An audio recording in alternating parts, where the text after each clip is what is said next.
દક્ષિણ ગુજરાત સહિત કેટલાક વિસ્તારો એવા હતા કે જ્યાં છેલ્લા 4 દિવસ 5 દિવસ કે 3 દિવસથી અવિરત વરસાદ વરસ્યો અને હવે વરસાદ થોડો ઓછો થયો છે, બંધ નથી થયો પણ વરસાદ ઓછો થયો ત્યારબાદની તારાજી હવે સામે આવી રહી છે। કેટલાક દ્રશ્યો હવે આપના ટીવી સ્ક્રીન ઉપર આવશે કે જેમાં વરસ્યા બાદની તારાજી આપને જોવા મળશે।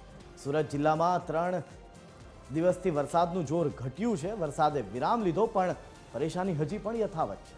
ઓલપાડની કુડસદ જીઆઈડીસી વિસ્તારમાં પાણી જે વિસ્તાર આખો પાણીમાં ગરકાવ થઈ ગયો હતો તો અંકુર ગલી સહિતના વિસ્તારમાં પણ ઘૂંટણસમા પાણી હજી પણ જોવા મળી રહ્યા છે।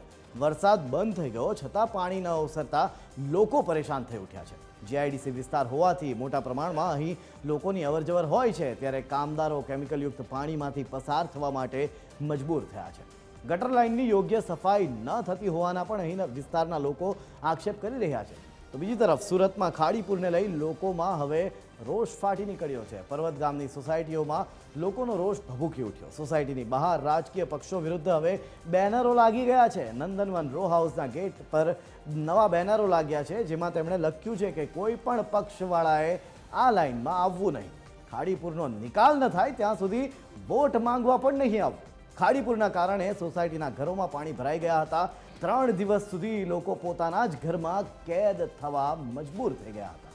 વરસાદના કારણે સ્થાનિકોને અહીં ઘણું નુકસાન પહોંચ્યું છે અને આ જ કારણ છે કે હવે લોકોમાં રોષ જોવા મળી રહ્યો છે। વાત કરીશું હવે બનાસકાંઠાની કે જ્યાં અમીરગઢના કાકવાડા ગામે બનાસ નદીમાં પાણી આવ્યું। બનાસ નદીમાં પાણી આવતા શાળાએ જતા બાળકોને હવે મુશ્કેલી પડી રહી છે।